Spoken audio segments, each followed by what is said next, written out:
Hello बच्चों, आज हम कक्षा 7 की पाठ्य पुस्तक वसंत भाग 2 का पाठ नंबर 5 मिठाई वाला का भाग 2 पढ़ने जा रहे हैं। फर्स्ट भाग में हमने क्या पढ़ा था कि जो मिठाई वाले के माध्यम से जो लेखक भगवती प्रसाद वाजपेयी हैं, एक ऐसे प्रतिष्ठित व्यक्ति की स्थिति का चित्रण कर रहे हैं जो कभी मिठाई, कभी खिलौने और कभी मुरली बेचकर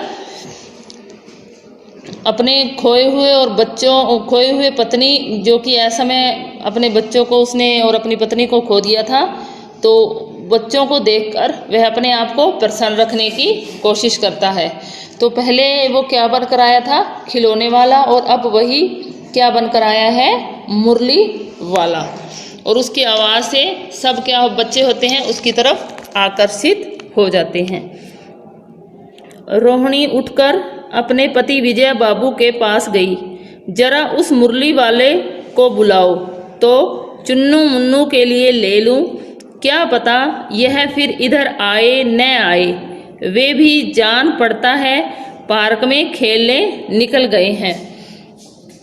तो रोहिणी जो एक गृहिणी का इस लेसन में चित्रण किया गया है। तो रोहिणी जो अपने उसका पति है जिसका नाम क्या है? विजय। तो वो अपने पति से कहती है कि आप उस मुरली वाले की आवाज़ सुनकर अपने पति से कहती है कि उस मुरली वाले को बुलाओ ताकि मैं अपने बच्चे जिनका नाम क्या है? चुन्नू और मुन्नू, उनके लिए क्या ले लूँ? मुरली ले लूँ। और फिर पता नहीं वो मुरली वाला जो है इस साइड आएगा या नहीं आएगा। और वो कह रही है कि बच्चे भी कहाँ गए हुए हैं? पार्क में खेलने गए हैं। विजय बाबू एक समाचार पत्र पढ़ रहे थे। उसी तरह उसे लिए हुए वे दरवाजे पर आकर मुरली वाले से बोले, क्यों भाई, किस तरह देते हो मुरली? तो जैसे ही रोहिणी ने अपने पति से कहा तो वो पति जो विजय बाबू थे वो क्या कर रहे थे? वो समाचार पत्र पढ़ रहे थे। और उसी तरह यानी कि उस समाचार पत्र को हाथ में लिए हुए वो अपने घर के दरवाजे पर आ गए और मुरली वाले से पूछते हैं कि इस मुरली का प्राइस क्या है, इस मुरली का मूल्य क्या है। किसी की टोपी गली में गिर पड़ी, किसी का जूता पार्क में ही छूट गया और किसी की सोथनी पजामा ही ढीली होकर लटक आई है। इस तरह दौड़ते हाँफते जब विजय बाबू ने मुरली वाले से मुरली का मूल्य पूछा, इतने में कि वह मुरली का मूल्य बताता, इतने में क्या हुआ कि उस मुरली वाले के पास बच्चों की भीड़ या सारे बच्चे जो पार्क में खेल रहे थे वो मुरली वाले के पास इकट्ठा हो गए, जमा हो गए। और जब वह भागकर मुरली वाले के पास जा रहे थे तो किसी का जूता छूट गया, किसी का पजामा ढीला होकर लटक रहा है, लेकिन उन बच्चों को इस बात की कोई परवाह नहीं है। यानी कि उन्होंने इस बात का कोई परवाह ना करते हुए वो मुरली वाले के पास मुरली खरीदने के लिए इकट्ठा हो गए। बच्चों का झुंड आ पहुंचा। एक स्वर में सब बोल उठे, अम्बी लेंदे मुरली और अम्बी लेंदे मुरली। तो जो बच्चे थे वो मुरली वाले के पास इकट्ठा हो गए और एक ही स्वर में, एक ही आवाज़ में सब बोले, क्योंकि सबको मुरली चाहिए थी। सबको लग रहा था कि कहीं मैं ना रह जाऊं, मुरली मुझे ना मिले, ख़त्म ना हो जाए। तो सब अपनी तोतली आवाज़ में बोल रहे हैं कि हमें भी मुरली चाहिए और हम भी मुरली लेंगे। मुरली वाला हर्ष गदगद हो उठा, बोला, सबको देंगे भैया, लेकिन जरा रुको, ठहरो, एक एक को देने दो।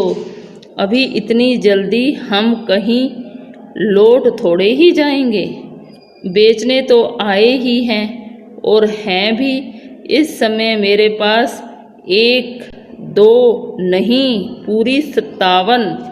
हाँ बाबूजी, क्या पूछा था आपने? कितने में दी? दी तो वैसे 3-3 पैसे के हिसाब से हैं, पर आपको 2-2 पैसे में ही दे दूंगा। तो इतने सारे बच्चों की आवाज़ सुनकर, तोतली आवाज़ सुनकर मुरली वाला क्या हुआ? मुरली वाला बहुत ही खुश हो उठा। हर्ष गदगद यानी वो खुशी से उछल गया उसका मन। वह बहुत ही खुश हो गया बच्चों की आवाज़ सुनकर और फिर बोला कि सबको देंगे, लेकिन ज़रा रुको, एक एक को देंगे। और फिर क्या कहने लगा कि हम इतनी जल्दी वापस नहीं जाएंगे, मुरली बेचने आए हैं तो बेचकर ही जाएंगे। और बच्चों को तसल्ली दिलाने के लिए वो क्या कहने लगा कि मेरे पास बहुत सारी मुरलियां हैं। और बताने लगा कि मेरे पास कितनी मुरली है, 57 मुरलियां हैं। तो फिर जो बाबूजी ने पूछा था, विजय बाबू ने, तो वो फिर उससे बात करने लग गया। कहने लगा कि आपने मुरली का मूल्य पूछा था कि कितने में दे रहा हूँ, तो कहता है कि मैं 3-3 पैसे में देता हूँ सबको, लेकिन आपको मैं कितने में दूंगा, 2 पैसे में ही दे दूंगा। विजय बाबू भीतर बाहर दोनों रूपों में मुस्कुरा दिए। मन ही मन कहने लगे, कैसा है, देता तो सबको इसी भाव से है, पर मुझ पर उल्टा एहसान लाद रहा है। फिर बोले, तुम लोगों को झूठ बोलने की आदत होती है, देते होंगे सभी को 2 पैसे में, पर एहसान का बोझा मेरे ही ऊपर लाद रहे हो। फिर जब मुरली वाले ने विजय बाबू को कहा कि सबको तो मैं 2-2, 3-3 पैसे में देता हूँ, लेकिन आपको मैं 2-2 पैसे में दूंगा, तो मुरली वाले की यह बात सुनकर विजय बाबू भीतर बाहर, भीतर यानी कि मन के अंदर और बाहर यानी कि जो उनकी मुस्कुराहट थी, मुस्कुरा दिए। मुस्कुराहट अंदर और बाहर दोनों जगह प्रकट हो रही थी, दिखाई दे रही थी। और फिर क्या कहते हैं, मन ही मन वो क्या कहते हैं कि सबको इसी भाव में, इसी मूल्य में देता होगा, कि सबको 2 पैसे में देता है ये मुरली वाला, लेकिन एहसान का बोझा यानी कि जो एहसान है, जो वजन है, वो किस पर डाल रहा है, मेरे ऊपर। एहसान मैंने जो बोझ डालना किसी के ऊपर, तो जो एहसान का बोझ है वो मेरे ऊपर डाल रहा है। और फिर यह बात अपने मन में सोचकर वो मुरली वाले से कहते हैं कि तुम लोगों को, यानी कि फेरी वाले जो आते हैं सामान बेचने, उन सबको क्या होती है, झूठ बोलने की आदत होती है। देते होंगे सभी को 2-2 पैसे में, सभी को 2-2 पैसे में दे रहे हो, लेकिन एहसान मेरे ऊपर कर रहे हो।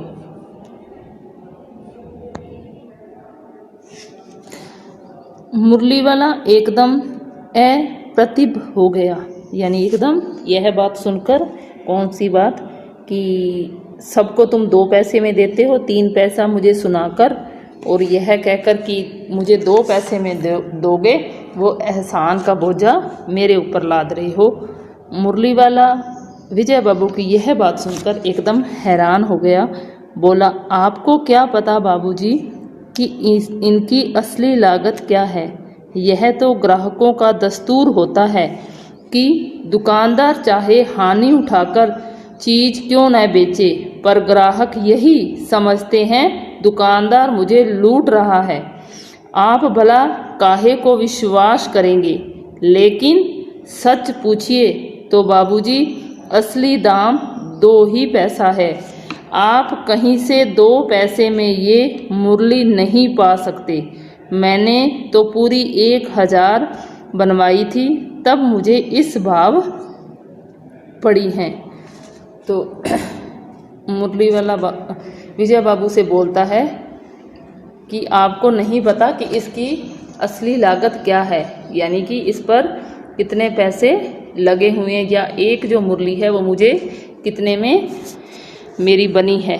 लेकिन ग्राहकों का यह दस्तूर होता है, यह रूल होता है कि दुकानदार चाहे हानि उठाकर चीज़ क्यों ना बेचे, पर ग्राहक यही समझते हैं दुकानदार मुझे लूट रहा है। कि ग्राहकों को क्या लगता है कि हर दुकानदार जो है मुझे लूट रहा है। आप मेरे बात पर क्यों विश्वास करेंगे? लेकिन अगर आप सच जानना चाहते हैं तो इसका जो दाम है, किसका? मुरली का दाम 2 ही पैसा है। आप कहीं से यह मुरली आप 2 पैसे में नहीं पा सकते। आपको कहीं आप चले जाइए, यह मुरली जो है आपको 2 पैसे में कहीं नहीं मिलेगी। इसका भाव मुझे 2 पैसे कैसे पड़ा? क्योंकि मैंने कितनी बनवाई थी? पूरी 1000 बनवाई थी, इसलिए यह मुरली मुझे 2 पैसे में पड़ी है। विजय बाबू बोले, अच्छा मुझे ज़्यादा वक्त नहीं, जल्दी से 2 ठो निकाल दो। तो विजय बाबू जब वो मुरली वाला कहने लगा कि मुझे इसलिए 2 पैसे में पड़ी हैं क्योंकि मैंने 1000 बनवाई थी, तो विजय बाबू मुरली वाले की यह बात सुनकर बोलते हैं कि मेरे पास ज़्यादा समय नहीं है, आप जल्दी से मेरे लिए 2 मुरलियाँ निकाल दो। 2 मुरलियाँ लेकर विजय बाबू फिर मकान के भीतर पहुंच गए। मुरली वाला देर तक उन बच्चों के झुंड में मुरलियाँ बेचता रहा। उसके पास कई रंग की मुरलियाँ थीं। बच्चे जो रंग पसंद करते, मुरली वाला उसी रंग की मुरली निकाल देता। विजय बाबू तो मुरलियाँ लेकर अपने घर चले गए, घर के भीतर यानी घर के अंदर चले गए, लेकिन मुरली वाला उस बच्चों के झुंड में बैठा हुआ मुरलियाँ बेचता रहा और बच्चे चारों तरफ उससे मुरलियाँ खरीदने के लिए खड़े रहे। उस मुरली वाले के पास कई रंग की मुरलियाँ थी और जो बच्चा जो रंग पसंद करता, मुरली वाला उसे उसी रंग की मुरली निकाल कर दे देता। यह बड़ी अच्छी मुरली है, तुम यही ले लो बाबू। राजा बाबू, तुम्हारे लायक तो बस यह है। हाँ भाई, तुमको वही देंगे, ये लो। तुमको वैसी न चाहिए, यह नारंगी रंग की। अच्छा वही लो, ये ले आए पैसे। अच्छा ये लो, तुम्हारे लिए मैंने पहले ही से यह निकाल रखी थी। तुमको पैसे नहीं मिले?